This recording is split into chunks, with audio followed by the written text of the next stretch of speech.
Welcome to The Explainer. Today, we are going to journey into one of the most profound collections of wisdom ever recorded, the Upanishads. We're going to use Eknath Easwaran's classic translation as our guide to tackle some of the biggest questions out there: life, death, and what's really going on inside our own minds. All right, so where do we even begin with something this huge? Well, let's start with a question that people have been asking for, well, forever. Who are we, really? What is the deal with our short time here in this gigantic, mysterious universe? There's this ancient story that paints an incredible picture of what our lives are like. Imagine a huge, cozy hall, all lit up and warm. And outside, a wild storm is raging in an endless darkness.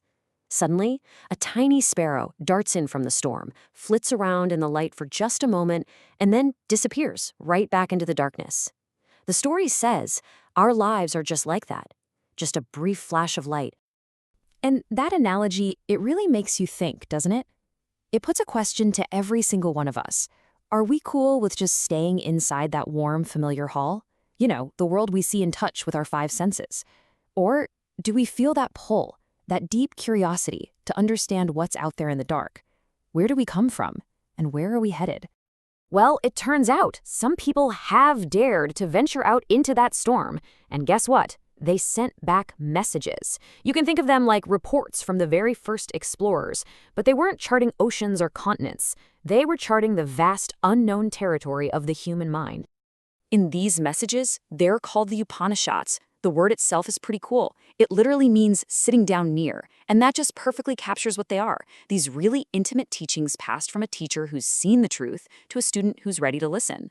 Like I said, these ancient sages weren't climbing mountains, they were exploring consciousness itself. I absolutely love this way of describing them. See, the Upanishads aren't like one single rule book. No way. They're more like ecstatic snapshots. It's like a collection of mind-blowing photos taken from the very highest peaks of human consciousness, and they've been sent back to us through time to give us a little glimpse of what's really out there. So even though they're all these different snapshots, they all point to the same incredible core ideas. First, there's a reality under everything that our senses just can't pick up. Second, this reality is the essence of every single thing that exists. And third, and this is the real mind-bender, this universal reality is the exact same thing as your real self. And they insist, this isn't just some philosophical idea. It's something you can experience for yourself, right here, right now. Okay, to make this whole quest feel a little more personal, let's dive into one of the most amazing stories from the Upanishads. It's all about a teenager, a kid named Nachiketa, who ends up face to face with the one teacher nobody can avoid, death himself. So, because of this kind of crazy series of events, Nachiketa is granted 3 wishes by the King of Death. For his first couple of wishes, he asks for pretty normal stuff. But for his third and final wish, he goes for it. He asks the one question that hangs over all of us. When someone dies, he says, some people say they still exist, and others say they don't. I want you to teach me the truth. Now, this completely throws Death for a loop. He really doesn't want to answer this one. So he tries to tempt Nachiketa to buy him off. He offers him anything and everything: beautiful women, chariots, music, a super long life, tons of money, you name it. He's basically saying, kid, ask for anything else, just don't ask me about the secret of death. But Nachiketa, he's not having it. His focus is just unshakable.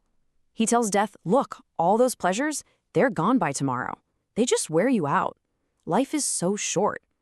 He basically says, keep your horses and chariots. I want the truth. Death is just stunned. He's so impressed by this kid's determination that he finally gives in. He says, okay, you've earned it. And he gets ready to reveal the ultimate secret, the biggest discovery of all the ancient sages. So you have to remember, these sages were like scientists of the inner world. And they were chasing after this one huge question.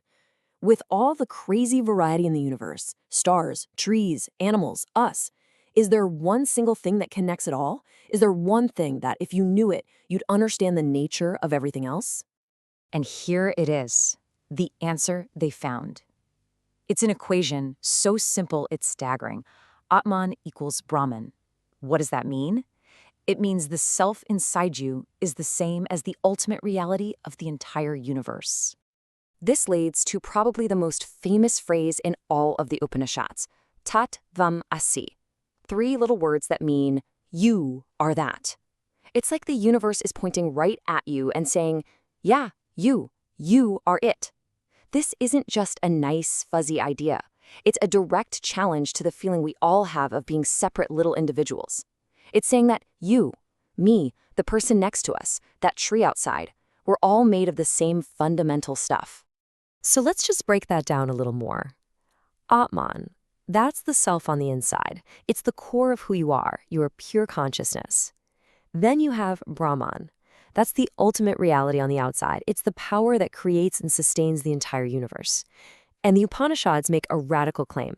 They're not just connected, they are literally one and the same thing, identical. Okay, so what? I mean, that's a pretty huge idea. But what does it actually mean for how we live our lives every day? Well, realizing this truth isn't the end of the journey. In fact, it's the beginning of the return trip. Now you have to figure out how to live this truth out in the real world. The Upanishads give us another brilliant analogy for this, the chariot. Think of your life as a chariot. The real you, the self, is the master of the chariot. Your body, that's the chariot itself. Your intellect, your wisdom, that's the driver. The mind, all your thoughts and feelings, those are the reins. And the senses? The senses are the powerful horses, always wanting to pull you in different directions. The whole point is for the self to be in charge, using the intellect driver to control the mind reins and guide the sense horses. And this is a really important point. The goal here isn't to run away from the world and go live in a cave. Not at all. It's about learning to live in the world, fully and joyfully, but without being a slave to your senses and desires.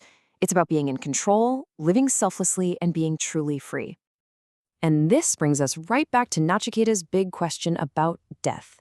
The immortality that death finally taught him wasn't about your physical body living forever.